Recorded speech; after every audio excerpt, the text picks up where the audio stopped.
When my parents saw my tear-streaked face and the deep bruise swelling beneath my eye, they didn't ask a single question. Their silence was thick, filled with disbelief and sorrow they couldn't voice. Without saying a word, they turned and walked away, their steps disappearing into the hallway. Sergei, my husband, looked pleased with himself, slouching back into his chair with a bottle of beer gripped tightly. He looked like he had won something. But his triumph didn't last long.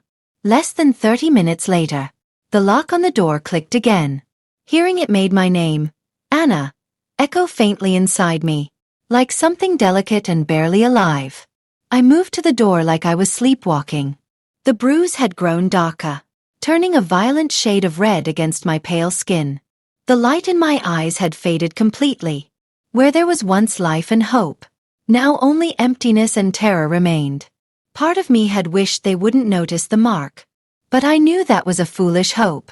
There they were, my mother, Luda, and my father, Victor, standing in the doorway like ghosts from a time when joy filled our home. A time before fear stole my breath.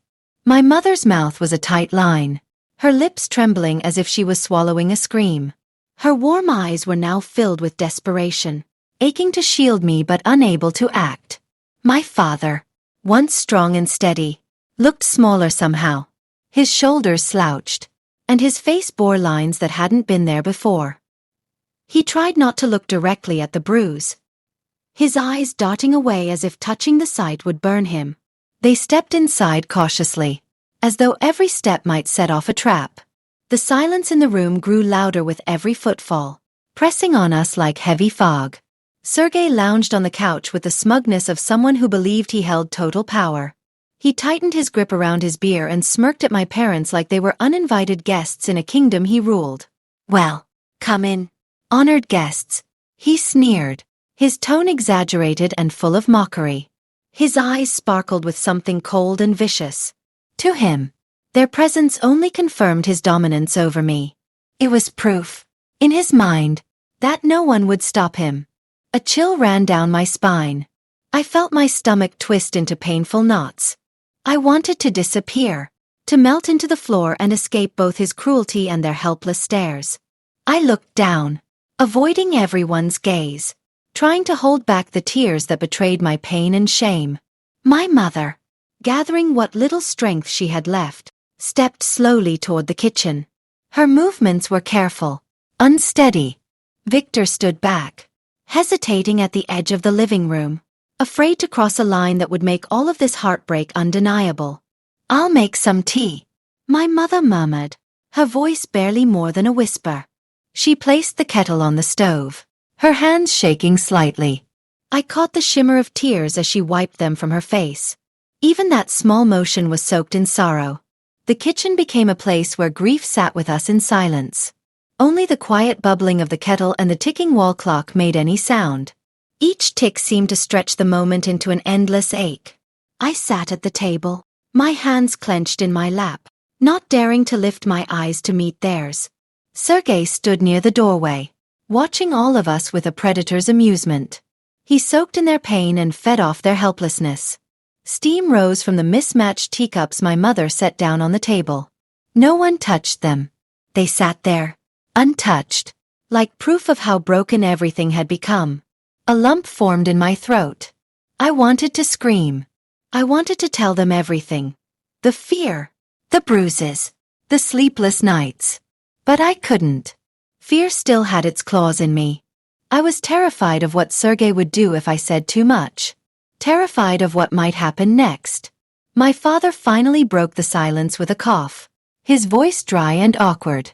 How is work going?" he asked, his eyes locked on the table, not daring to meet mine.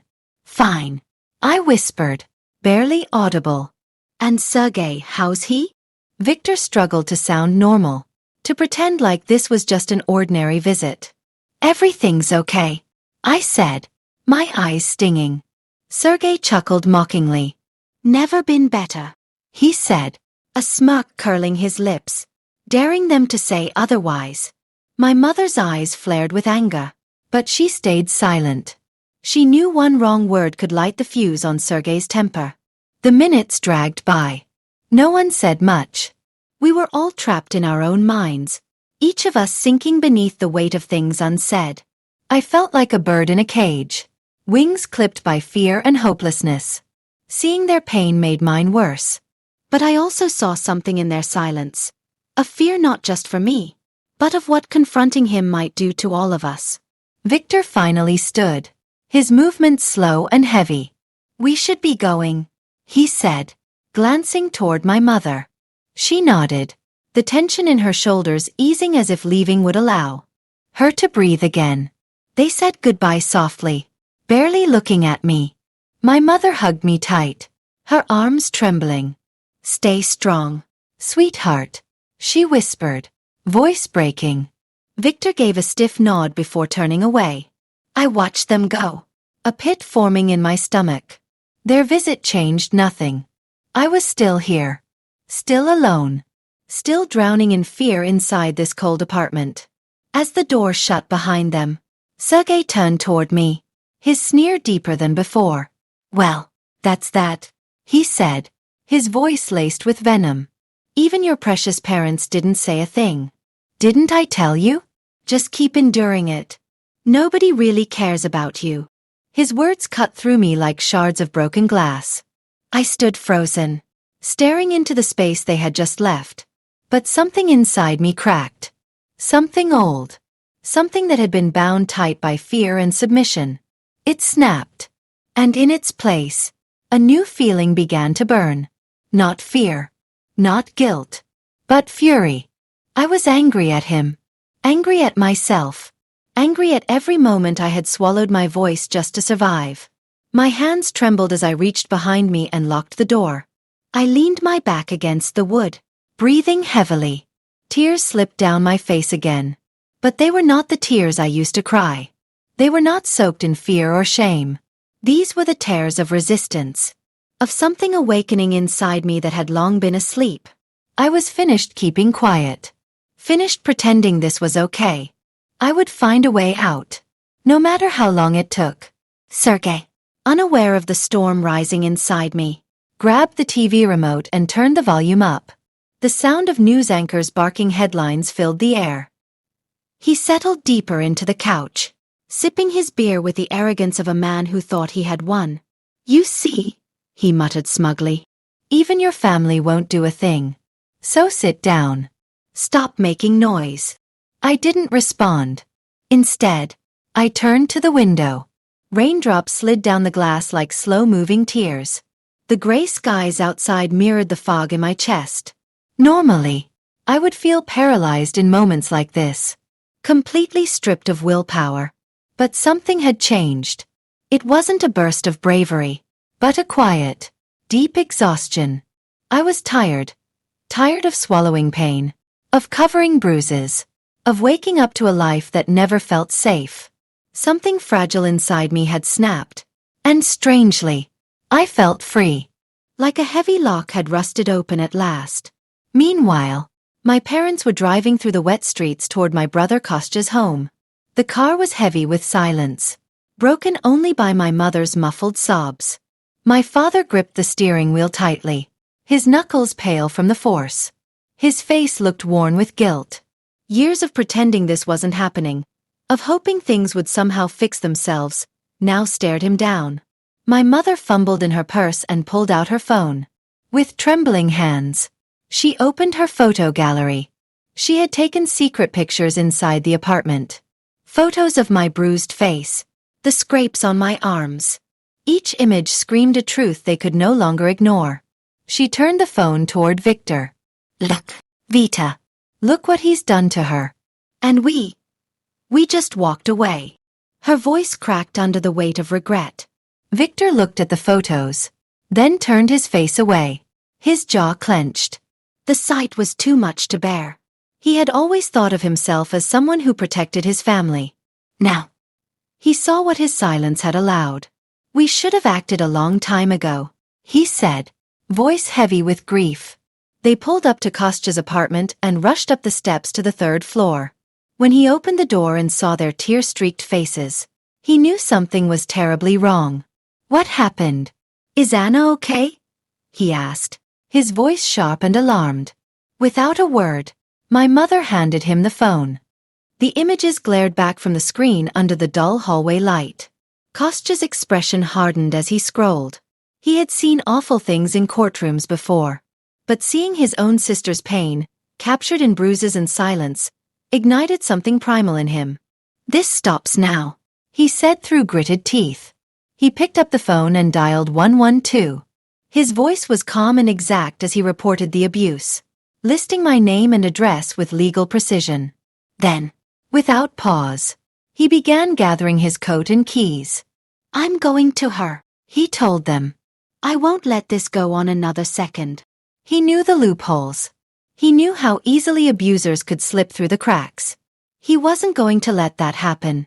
Back in my apartment, I stood at the window, lost in thought.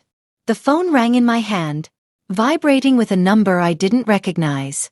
My heart skipped, panic rising. I hesitated, then answered. "Anya, it's me, Kostya." His voice was firm and urgent. I gasped, startled. "Kostya? What's going on?" "I know everything," he said. "Mom and Dad told me. The police are on their way to you now." Hearing the word police made my body go cold. For so long, I had associated them with fear, with chaos, with consequences I couldn't control. But Kostya's voice calmed the storm inside me. "Are you sure?" I asked, my voice shaking. "This is the right thing? You don't have to keep living this way," he said softly but firmly. "You deserve peace. You deserve to be safe. Tell me, Anya, are you ready?" His words cracked something open. All the lies Sergei had planted in my mind. "No one wants you. No one will help." Suddenly dissolved. "Yes," I whispered. "Yes, I'm ready." "Good. I'm coming. Don't be afraid. You're not alone anymore." I hung up, my hands trembling. Tears streamed down again. But they were mixed now, with sorrow and with something brighter. Hope. Real hope. Sergei sat on the couch, oblivious to the coming storm. He flipped through channels like nothing had changed. But everything had. Everything was about to. I took a deep breath. For the first time in years, my breath didn't shake. I walked quietly to the bedroom. My movements were calm but purposeful, like I had a mission. I opened the closet and pulled out the small suitcase I had kept hidden. Not for leaving. Not before today. But now it was different. I was leaving. Even if it was just for a while. Even if it was just the beginning. I placed a few of my dresses inside, carefully folding them. I tucked in old photographs of my parents, taken long ago when smiles came easily. Then I added my childhood stuffed toy, its faded color a soft reminder of innocence that still lived somewhere inside me. A part of me that Sergei hadn't broken. Not yet. Not anymore. An hour passed. The sound of the lock turning again pierced the silence. Sergei's body tensed from the couch. His head snapped toward the door. "Who is that?" he barked, his voice rising in suspicion. But I stayed still. He didn't notice my packed bag. Didn't sense the shift in the air. He was too busy watching his show. Too confident in his own invincibility. The door opened. Kostya stepped in first, tall and composed. 2 uniformed police officers followed him in. Behind them, my father appeared, his expression pale and haunted. Sergei jumped to his feet. The smirk vanished from his face. "What's going on?" he demanded, trying to sound angry. But I heard it. The panic. The tremble behind his words. Kostya's voice was firm and steady. "Sergei Petrovich?" Sergei scoffed. "Yeah. What's this about?" One of the officers stepped forward. "You're being detained on suspicion of domestic violence against Anna Viktorovna." Sergei's face turned red. He waved his hands. "This is crazy. She's lying. She did it to herself." He turned to me, his voice desperate now. "Anya, say something. Tell them. You know I didn't mean it. It was just a mistake." I said nothing. My silence was no longer weakness. It was power. I handed a folder to Costa. He gave it to the officer. Inside were photos, medical reports, years of evidence I had secretly kept, even when I didn't know why, even when I thought no one would ever believe me. "This is everything," Costa said. The officer flipped through the papers, nodding. He turned to my father. Victor stepped forward with quiet determination. "Yes," he said. "I confirm this is our daughter.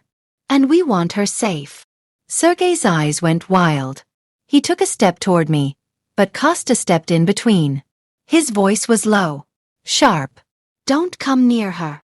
The officers grabbed Sergei by the arms. He thrashed. He screamed. "You're all insane. I have connections. I'll ruin you all." But they didn't listen. They pulled him toward the door. My father stood still, eyes low, face heavy with sorrow. He couldn't look at me. He was grieving the man he had once accepted as a son. But I didn't flinch as they took Sergei away. I watched him disappear, handcuffed and shouting, and felt no fear. Only relief. Only breath. I was still. Standing. Still alive. Costa turned to me gently. "Anya, you need to go to the hospital. Get examined. Mom will go with you." I nodded slowly. Everything felt surreal. Like I had stepped into someone else's life. My mother stepped forward. She hadn't spoken since she walked in. Now, she wrapped her arms around me. Tightly. Fiercely. "It's over now," she whispered, her voice cracking. "You're safe, my darling. You're safe." My father lingered in the hallway. His eyes stared at the closed door like it was a grave. A door that once held his silence. He wanted to say something. To beg for forgiveness. But his voice was lost in his guilt. He simply stood there, broken. And that was enough. My mother and I got into a taxi. The city lights blurred past. She cried quietly. I said nothing. But inside me, something breathed again. At the hospital, a doctor took notes, photos, and examined every scar, every cut, every bruise.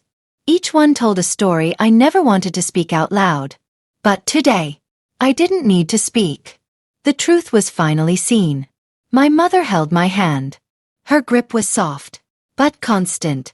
And I held on like it was the only thing anchoring me to this new life. Back at the apartment, Costa was already working. Filing the paperwork for a restraining order.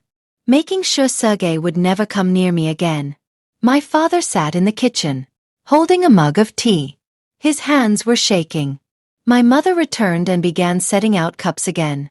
But this time, there was no performance. No fear. Just a quiet steadiness. She wiped her eyes, smiled weakly at me.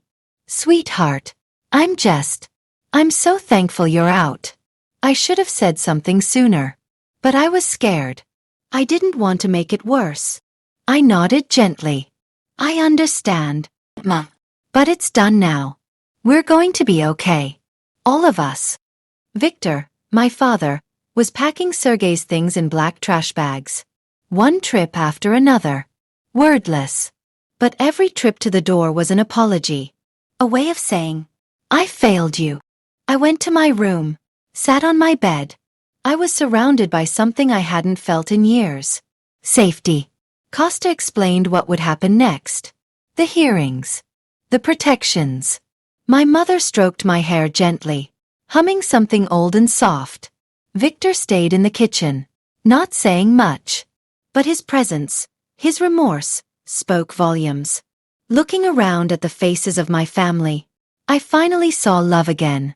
I saw people who would never let me fall. The TV in the living room was off.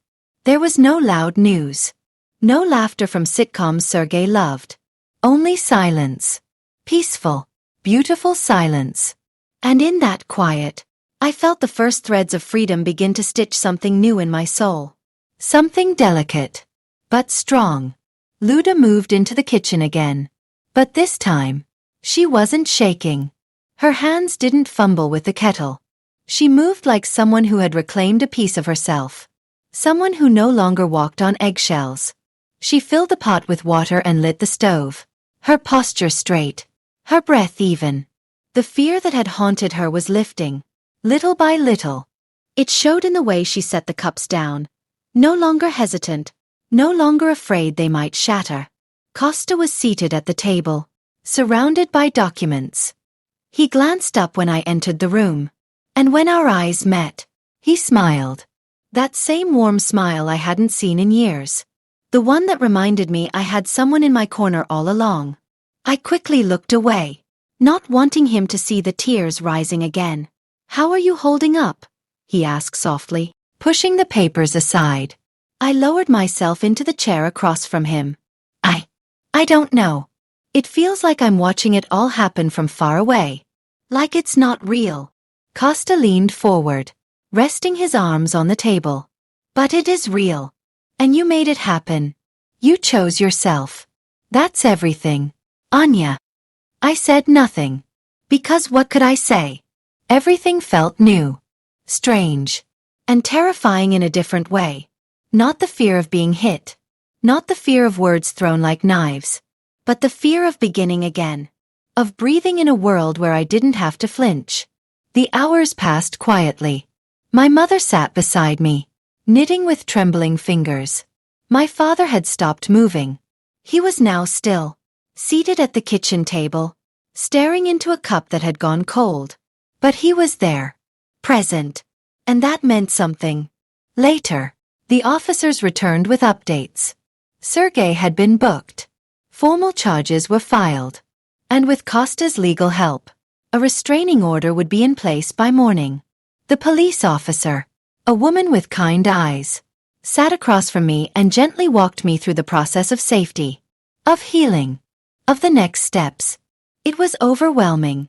But for the first time, I wasn't walking through it alone.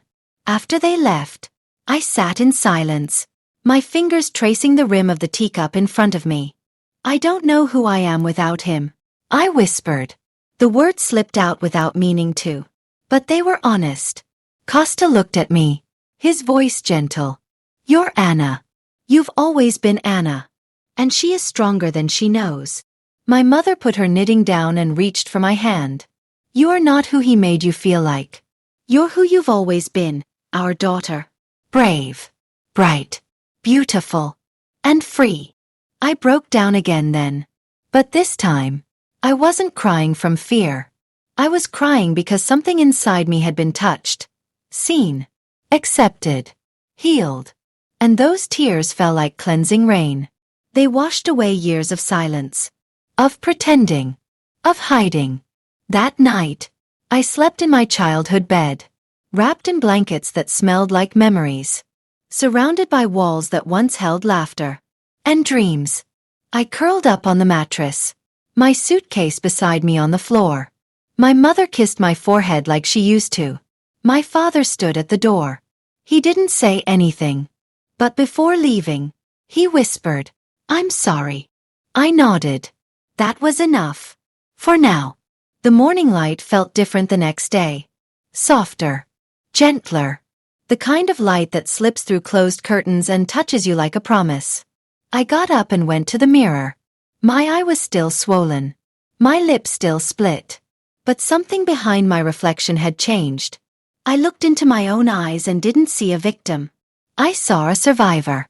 A woman who had chosen herself. A woman who had felt the fire of fear and walked through it anyway. As the day began, I knew it wouldn't be easy. The pain wouldn't vanish overnight. There would be hearings, therapy, flashbacks. But I also knew this. I was not going back. I was not going to live in silence again. I had found my voice. I had found my strength. And I had a family that had finally found the courage to stand with me. To those who are still stuck in the silence, afraid, ashamed, uncertain, please hear this. You are not alone. You are not what they made you believe. You are worthy of safety, of peace, of love. You are not too late. And your voice is still there, waiting. And when you use it, you will feel something incredible stir inside you. The truth, the fire, the freedom. So I ask you now, what would happen if Just for one moment, you believed you deserved more. And if that moment turned into a decision, how different would your life become?